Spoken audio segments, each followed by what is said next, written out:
Selamat pagi, salam sejahtera untuk kita semua. Pada pagi hari ini kita akan berbicara tentang atau materi tentang memperjuangkan nilai-nilai kehidupan di dalam masyarakat. Nah, apa saja nilai-nilai yang diperjuangkan dalam kehidupan masyarakat? Yang pertama itu adalah keadilan. Nah, apa arti dan makna keadilan?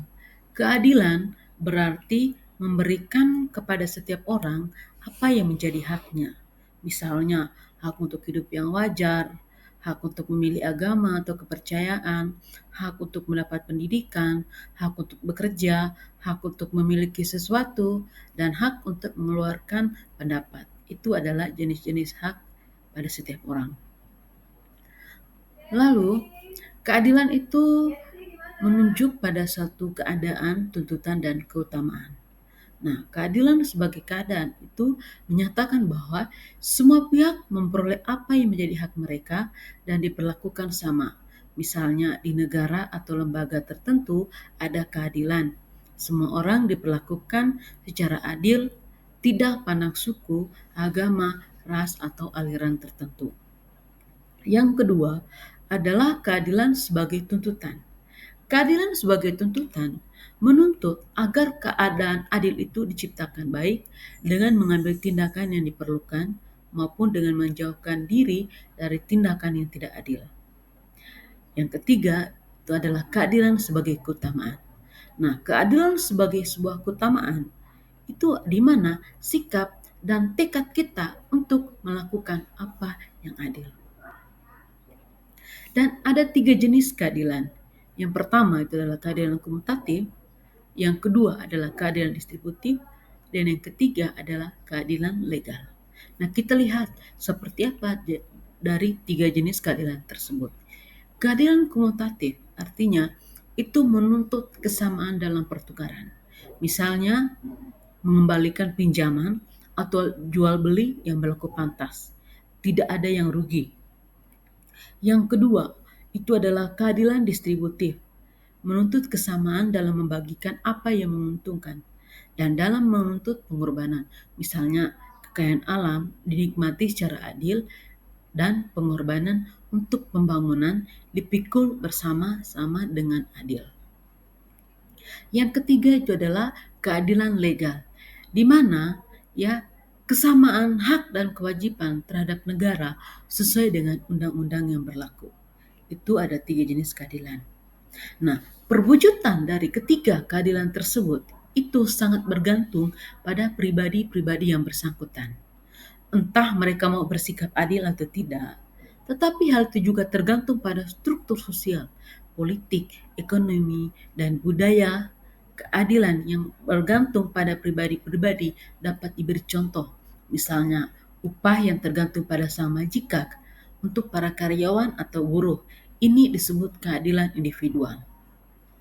Perwujudan keadilan yang tergantung dari struktur dan proses politik, ekonomi, sosial, dan budaya mau mengatakan bahwa misalnya seorang buruh tidak hanya tergantung pada rasa keadilan sang majikan, tetapi juga dari situasi ekonomi dan politik yang ada. Ini disebut sebagai keadilan sosial.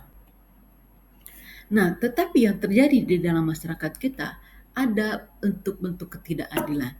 Nah, apa saja bentuk-bentuk ketidakadilan? Yang pertama itu adalah tindakan perampasan, penggusuran hak milik orang lain, pencurian, perampokan, dan korupsi.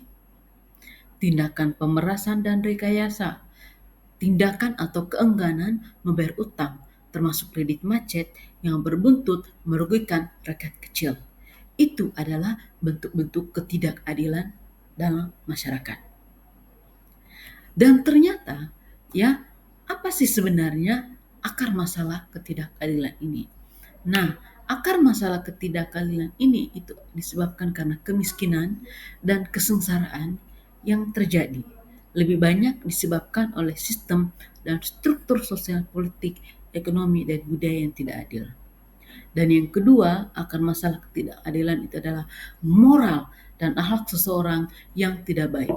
Karena semua sistem dan struktur sosial, politik, ekonomi, dan budaya tercipta atau lahir dari hati. Kalau hati yang baik, tentunya diciptakannya juga baik. Atau sebaliknya, hati yang jahat atau niat yang jahat tentunya menciptakan sesuatu yang negatif atau jahat. Dan keadilan itu atau ketidakadilan itu ternyata sudah ada jauh sebelum uh, atau lebih tepatnya ya ketidakadilan itu sudah ada sejak zaman perjanjian lama, terutama di dalam kitab Amos. Ya, dan ketidakadilan menurut Alkitab yang pertama itu adalah keserakahan yang dimana itu terjadi senantiasa sepanjang hidup manusia. Nah, dalam kitab suci diceritakan tentang orang-orang yang serakah, yang dimana itu mendatangkan kemelaratan bagi orang lain. Dan situasi masyarakat atau bangsa Israel pada waktu Nabi Amos tampil adalah yang pertama itu adalah orang-orang berkuasa dan orang kaya menipu serta memeras orang kecil. Kemudian upacara keagamaan yang meriah hanya merupakan kedok untuk menutupi kejahatan. Dengan kata lain, ibadat bangsa Israel penuh dengan kepalsuan sehingga dibenci oleh Tuhan.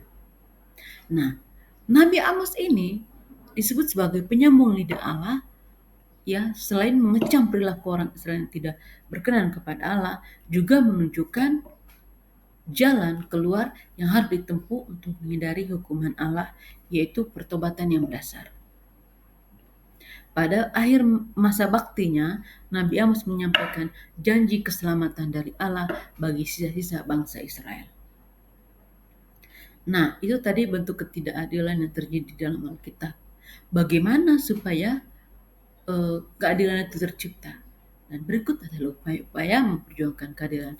Yang pertama, ya, upaya yang pertama itu adalah keadilan adalah dasar masyarakat dan negara. Keadilan adalah keutamaan sosial yang paling mendasar. Sebab keadilan tidak hanya mengatur kehidupan orang perorangan, melainkan kehidupan bersama antar manusia. Keadilan adalah keutamaan khas manusiawi. Karena dengan sadar dan sengaja, yakni dengan menggunakan akal budi dan kehendak bebas, manusia mengakui hak orang lain, bukan karena takut atau beruntung. Keadilan adalah suatu prinsip menata dan membangun masyarakat.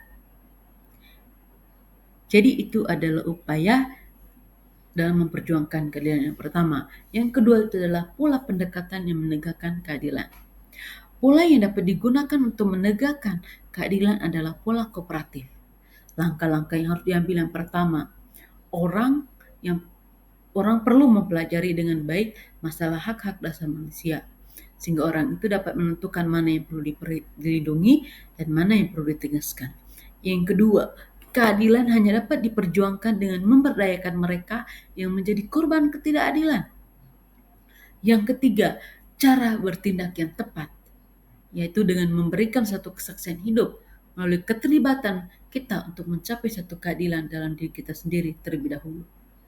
Dan yang keempat itu adalah usaha memperjuangkan keadilan dan kesetiakawanan dengan mereka yang diperlakukan tidak adil dan tidak boleh dilakukan dengan kekerasan. Jadi, teman-teman sekalian, itu adalah materi kita tentang memperjuangkan keadilan, dalam hal ini materi tentang keadilan. Sekian dan terima kasih.